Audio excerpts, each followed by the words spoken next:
தெளிவு குருவின் திருமேனி காண்டல், தெளிவு குருவின் திருநாமம் செப்பல், தெளிவு குருவின் திருவார்த்தை கேட்டல், தெளிவு குரு உரு சிந்தித்தல் தானே. குருவே சரணம்.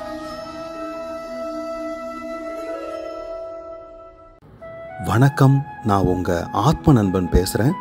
பிரம்மஸ்ரீ தவத்திரு திருச்சிற்றம்பல சாது சித்தர் என்னோட குருநாதர் அவர்களுடைய மலர் பாதங்களை வணங்குறேன். இந்த உலகத்துல நல்லவங்க மட்டும் ஏன் துன்பப்பட்டுட்டே இருக்காங்க? இந்த கேள்வி எல்லாரோட மனசுலயும் இருக்குது. இந்த கேள்வி நம்ம பார்வதி தேவி அவர்களுடைய மனதை கூட ரொம்ப துளைச்செடுத்துட்டு இருந்த சமயத்துல ஆதியோகியான சிவபெருமான் கிட்ட இந்த கேள்வியை அவங்க கேட்குறாங்க. அதுக்கு சிவபெருமான் அவர்கள் சொன்ன பதில்தான் இந்த பதிவு. பார்வதி, மகாதேவா, வழி ஒவ்வொரு உயிரையும் தொடுது. ஆனா கருணையுள்ள ஆன்மாக்களா இருக்கிற, அதாவது நல்லவங்களா இருக்கிறவங்க மட்டும் ஏன் அதிகமா துன்பப்படுறாங்க? தயவு செஞ்சு அதை சொல்றீங்களா? சிவா, நெருப்பு தங்கத்தை சோதிக்கிறது, சாம்பலை அல்ல.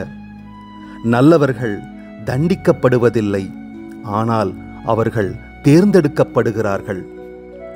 மற்றவர்களால் முடியாத சில விஷயங்களை சுமப்பதற்காக பிரத்யேகமாக தேர்ந்தெடுக்கப்படுகிறார்கள்.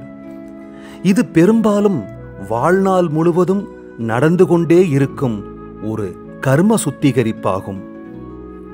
அதிகம் துன்பப்படுபவர்கள் ஆன்ம விடுதலைக்கு மிகவும் நெருக்கமானவர்கள் ஆகிறார்கள்.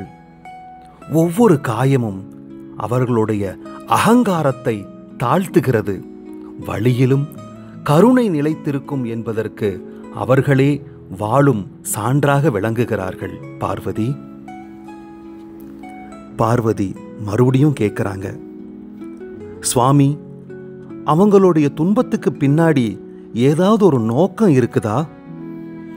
சிவா, ஒவ்வொரு கண்ணீரும், ஒவ்வொரு சோதனையும், ஒவ்வொரு தலைவலியும் வீணல்ல பார்வதி. அவர்களின் துன்பத்தின் மூலம் அவர்கள் பரிணமித்து கடந்து சென்று மற்றவர்கள் கூட குணமடைய ஒரு கருவிகளாகவே மாறுகிறார்கள். பார்வதி மறுபடியும் இன்னொரு கேள்வியை முன்வைக்கிறாங்க.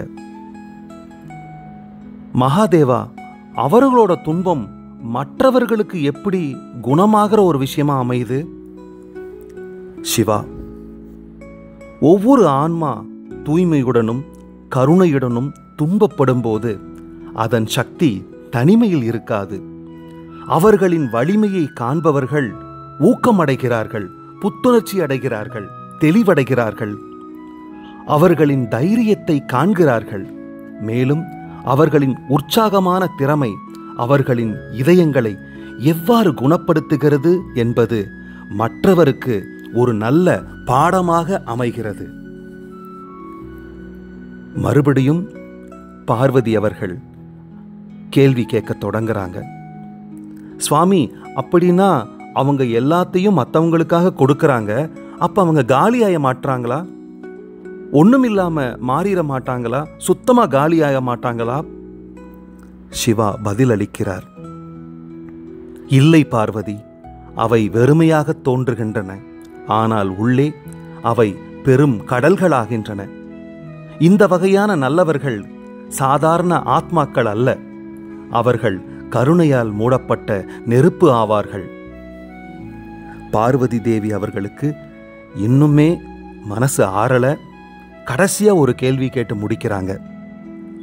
மகாதேவா, அப்படின்னா அவங்க கஷ்டம் எப்போதாவது தீந்துருமா, இல்ல தொடர்ந்துகிட்டே இருக்குமா? இதுதான் என்னோட கடைசி கேள்வி. சிவா பொறுமையுடனும் அன்புடனும் மலர்ந்த முகத்துடன் பதில் அளிக்கிறார். தேவி, அவர்களின் ஆன்மா இனி அதை பற்றி பயப்படாமல் இருக்கும்போது அவர்களின் துன்பம் அங்கு முடிவடைகிறது. அவர்களின் ஆன்மா வலிமையுடனும் கருணையுடனும் அதைவிட உயர கற்றுக்கொள்ளும் போது அந்த வகையான நல்லவர்கள் நிம்மதியை காண்பார்கள். கருணை உள்ளங்கள் தங்கள் இதயம் விசாலமானது என்பதால் அதிகமாக சுமக்கின்றார்கள்.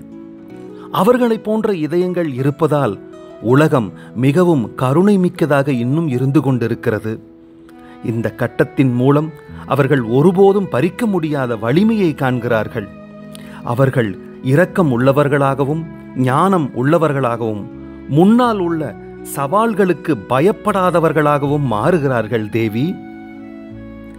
அவர்கள் தெய்வீகத்தால் ஆழமாக மதிக்கப்படுகிறார்கள்.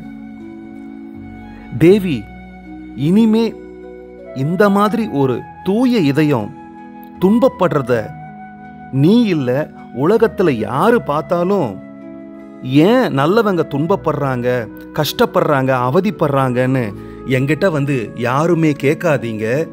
அதுக்கு பதிலா இந்த மாதிரி ஒரு விஷயத்த நீங்க சொல்லுங்க எனக்கு பதிலா. ஏன்னா அவங்க தேர்ந்தெடுக்கப்பட்டவங்க. குருவே சரணம். வணக்கம்.